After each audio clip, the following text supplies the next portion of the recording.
Bismillahirrahmanirrahim. Assalamualaikum warahmatullahi wabarakatuh. Innal hamdalillah nahmaduhu wa nasta'inuhu wa nastaghfiruh wa na'udzu billahi min shururi anfusina wa min sayyiati a'malina. Man yahdihillahu fala mudilla lahu wa man yudlil fala hadiya lahu.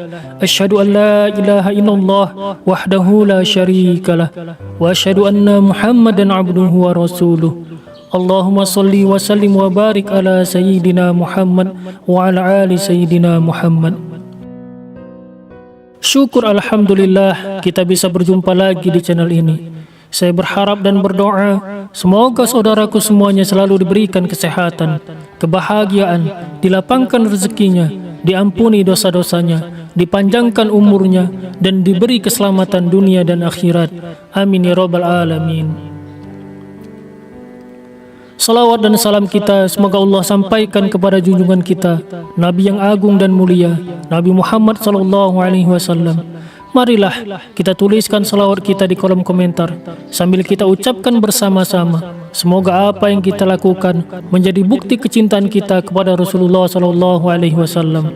Allahumma sholli ala Sayyidina Muhammad wa ala ali Sayyidina Muhammad. Saudaraku yang dirahmati Allah Subhanahu wa Ta'ala, sebagai umat muslim, kita dianjurkan untuk memenuhi kewajiban menikah agar iman kita menjadi lebih sempurna. Selain untuk mendapatkan keturunan, pernikahan juga sebagai pemenuhan atas kebutuhan biologis dari seseorang. Untuk mencapai tujuan tersebut, seseorang suami istri haruslah melakukan hubungan badan dengan pasangan yang dihalalkan bagi keduanya.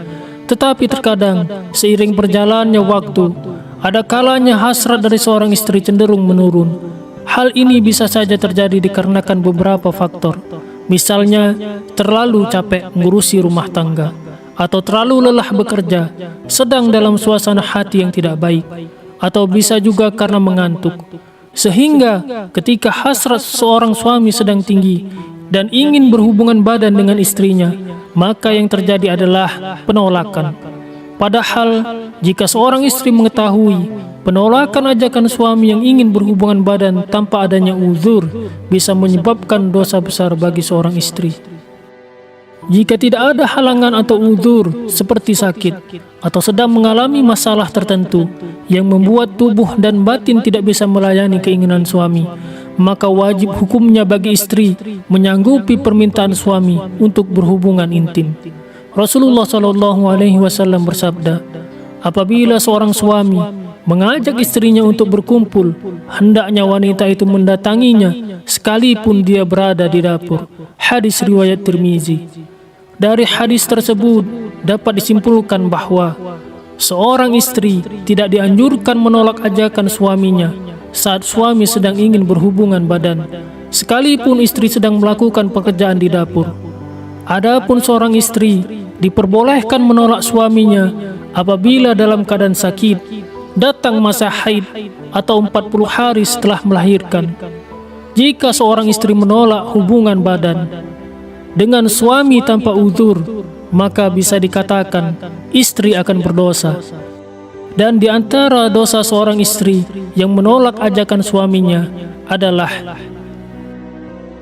tidak mendapatkan ridho Allah dari suami. Bagi istri yang soleha, tentu sudah mengetahui bahwasanya ridho Allah merupakan ridho dari suami. Oleh karena itu, seorang istri haruslah mematuhi apapun yang diperintahkan suami, selama masih dalam batas yang bisa ditoleransi. Karena dengan mendapatkan ridho suami, insya Allah kehidupan rumah tangga dari kita semuanya akan jauh lebih harmonis. Kemudian yang kedua, mendapat laknat dari malaikat. Dari Abu Hurairah radhiyallahu an mengatakan bahwa Rasulullah SAW bersabda, apabila suami mengajak istrinya ke tempat tidurnya, lalu ia menolak untuk datang sehingga suami itu tidur semalaman dalam keadaan marah kepadanya, maka ia dilaknat malaikat sampai subuh. Hadis riwayat Bukhari. Apa yang dimaksud dengan malaikat melaknat sampai waktu subuh? Artinya adalah malaikat akan mendoakan kepada istri yang menolak ajakan suaminya dengan doa yang buruk. Dan kita semua tahu doa malaikat merupakan doa yang langsung diterima oleh Allah Subhanahu wa Ta'ala. Lalu, apa yang terjadi jika istri yang menolak ajakan suaminya didoakan malaikat dengan doa yang buruk? Maka segala aktivitas dari seorang istri kemungkinan besar tidak mendapatkan ridho dari Allah Subhanahu wa Ta'ala. Sehingga yang terjadi adalah kesulitan dalam hal apapun dan tidak ada berkah rezeki yang mengikuti seorang istri, sampai istri tersebut mendatangi suami untuk memenuhi keinginannya. Kemudian yang ketiga, solatnya tidak diterima. Imam At-Tabrani meriwayatkan dari Jabir bin Abdullah radhiyallahu an bahwa Rasulullah sallallahu alaihi wasallam bersabda, ada 3 orang yang solatnya tidak akan diterima dan kebaikan mereka tidak akan naik kepada Allah. Yang pertama adalah orang yang mabuk hingga dia sadar. Yang kedua, seorang wanita yang dibenci suaminya.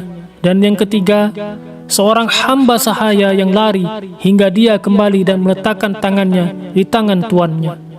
Maksud dari seorang wanita yang dibenci suaminya adalah seorang istri yang telah melakukan hal-hal buruk atau durhaka kepada suami. Dan salah satu faktor penyebabnya yakni seorang istri yang sering menolak ajakan suami untuk berhubungan badan.